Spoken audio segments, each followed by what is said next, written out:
सारिका विष्णु ने इनको जरूर समझना है कि कथा में क्या नियम पालन करना है। दैवज्ञम तु समाहू मुहूर्तम पृच्छति यतनता, मुहूर्त शोधन कराना चाहिए।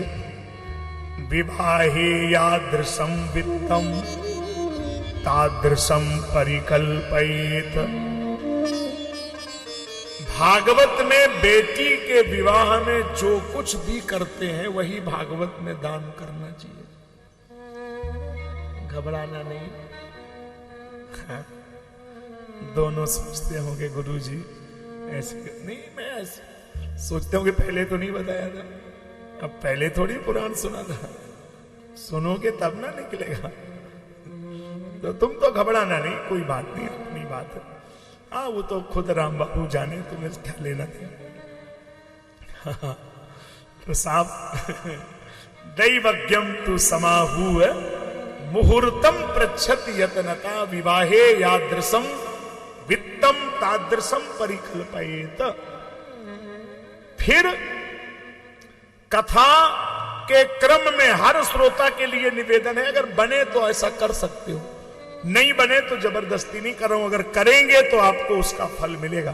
क्योंकि क्रम में तो हम गड़बड़ करते नहीं, आप सबको पता है, क्रम से ही सुनाएंगे पूरा जितना सुनाना है। तो आप कोशिश करें कि कथा की आरती लेने के बाद अन्न लेना है। दूध दही फल मिठाई कुछ भी आप ले सकते हैं, मीठा लें, लेकिन कोशिश करें कि भोजन कथा के बाद ही लें। तो अगर भोजन तक 2-4 घंटे व्रत हो जाए तो ठीक है, शाम को भोजन ले लीजिए। जिन लोगों को दिक्कत ना हो वो लोग ऐसा कोशिश करें, दिक्कत हो तो भोजन लीजिए। लेकिन भोजन भी अगर करना पड़े और कथा सुनने जाना है तो कम से कम 2 चीजें फिर भी नहीं होनी चाहिए। दिधलम मधुतैलम च गरिष्ठान्नम तथैव च। लहसुन प्याज गरम मसाला मिर्च मसाला ये घर में नहीं बनना चाहिए, इनको फिर भी अबाउट करना चाहिए। लाल मिर्च ना हो, गरम मसाला ना हो, लहसुन प्याज ना हो, उससे तामसी वृत्ति बढ़ेगी, है ना। और थोड़ा स्वल्प भोजन लेना चाहिए, ज्यादा ना ले। लेकिन यजमान को तो शाम को ही लेना चाहिए। यजमान तो चूंकि अनुष्ठान कर रहे हैं तो उनको एक बार शाम को भोजन ले लीजिए, चलेगा ना, इतना तो चल जाएगा, कोई बात। फिर अब एक और क्रम देख लीजिए कथा का।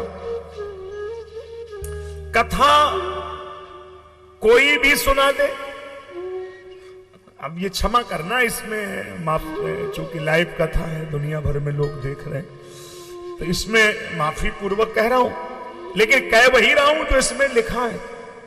और लिखा है तो जो सुना रहे हैं उनसे पूछना भी चाहिए कि अगर इसमें लिखा है तो दिखाइए। इसमें लिखा है, भागवत जी के महात्म के 6वें अध्याय में है, विरक्तो वैष्णवो विप्रो वेद शास्त्र विशुद्ध कृत। कथा कहने वाला कोई हो ये नहीं लिखा, सुने कोई, पढ़े कोई, अपने घर में रखो, रोज पढ़िए, कोई मना थोड़ी कर रहा। लेकिन व्यास आसन पर बैठ करके उपदेश कोई दे, उसके लिए वैष्णवो या तो वैष्णव हो या कोई सन्यासी हो, और नहीं तो ब्राह्मण होना चाहिए। ये नहीं कि कोई भी कह दे, उसके लिए तो नहीं है कि कोई कह देगा, है ना। इसलिए इसमें है, और उसमें भी माने वेद शास्त्र विशुद्ध कृत, उसे वेद और शास्त्र दोनों का विशुद्ध अनुभव हो, पता हो कि वेद ने क्या कहा, शास्त्र ने क्या कहा। केवल इतना ही नहीं है कि वो हर घंटे नाच गाना होता रहे तो हो गई भागवत। आजकल 3 घंटे की कथा और 4 घंटे नाच ही होता रहेगा, कथा होती नहीं। तो खाली तो कथा का तो तमाशा हो जाएगा ना, कल को लोग जानेंगे ही नहीं कथा क्या होती।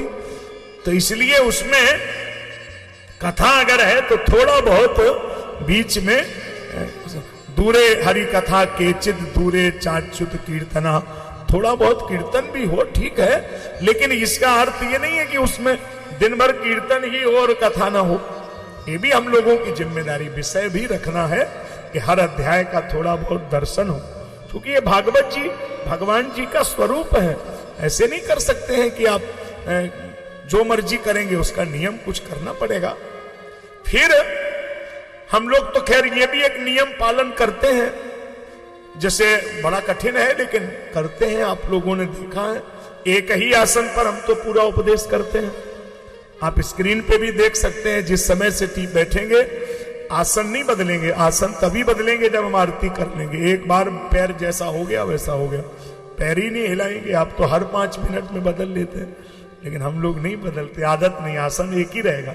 है तो कठिन कार्य एक आसन पे बैठना, लेकिन कोशिश है जितना भगवान जी करा दे, शरीर से जो हो जाए।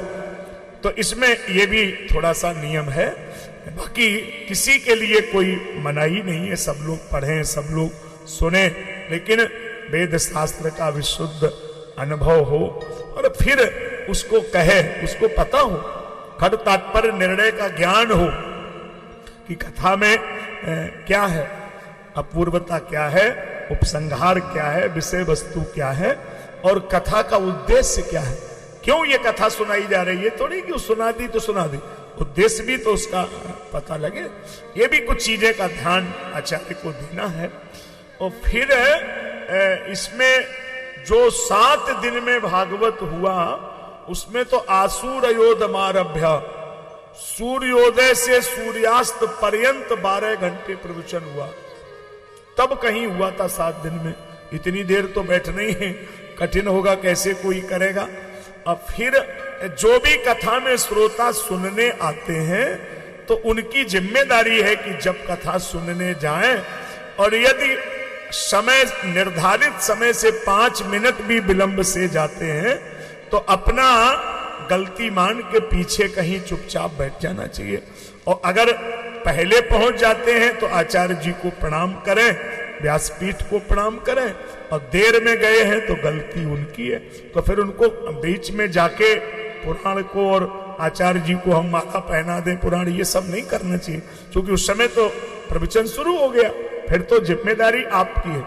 तो पूरा ही सुनना चाहिए। जब भी सुने तो कम से कम पहले पहुंच जाओ तो पूरा एक एक वाक्य सुनना चाहिए। कथा में विघ्न ना पड़े, कथा विघ्न विनाशाय गणनाथम प्रपूजयेत। गणेश भगवान की नित्य पूजा करे।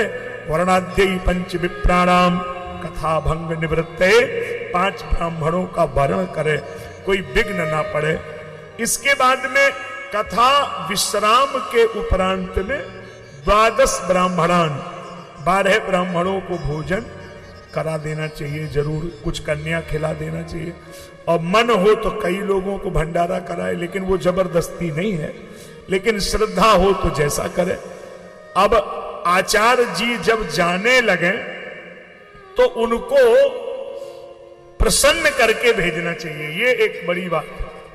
इसमें केवल कथा के लिए ही नहीं है, आपके घर में हवन हो, कथा हो, पूजा हो, यहां तक मंडप को गाड़ने भी कोई आचार्य आया हो तो यजमान की परम जिम्मेदारी है, चाहो तो पांव छू करके, चाहो दक्षिणा देकर, लेकिन आचार्य को प्रसन्न करके ही घर से जाने देना चाहिए। क्योंकि आचार्य प्रसन्न होकर जो आशीर्वाद देता है वही उस कर्म का फल है। आचार्य प्रसन्न होकर नहीं गया तो फल नहीं है। अब बुरा तो आपको लगेगा, लेकिन मैं कह रहा हूं, कान पकड़ के कह रहा हूं कि आप बैंड वाले के लिए तो ऐसे 1000 की गड्डी फाड़ के फेंक देते हैं, ऐसी ले जाओ ले जाओ। और जब पंडित ने रात भर ब्याह पढ़ा, उसको साहब 2-5 हजार मांग दे तो कहेंगे कि तो घर लूट के ले जा। अरे उसको आपने 2 घंटे में इतनी गड्डी फाड़ दी, उसमें आपको नहीं लगा कि लूट रहा है, और पंडित जी को देने में बड़ी मुश्किल होता है। ये गलत बात है। आचार्य ने आपको जो ज्ञान दिया है उसको दक्षिणा दे करके, अन्नदान, वस्त्रदान, भागवत महापुराण ग्रंथ, स्वर्ण सिंहासन, ऐसे सब लिखा है। इतना सब कुछ नहीं करना है, लेकिन श्रद्धा और आचार्य को प्रणाम, ये जरूरी चीज है। आचार्य की सेवा करे, प्रणाम करे और उनको वहां से दक्षिणा देकर के विदा करे। इस तरह कलिकाल में इस कथा को हम लोग श्रवण करेंगे 7 दिन में। ये सप्ताह पारायण की विधि का वर्णन इसमें है। जब हम विधि पूर्वक सुनते हैं तो उसका फल अलग ही होता है।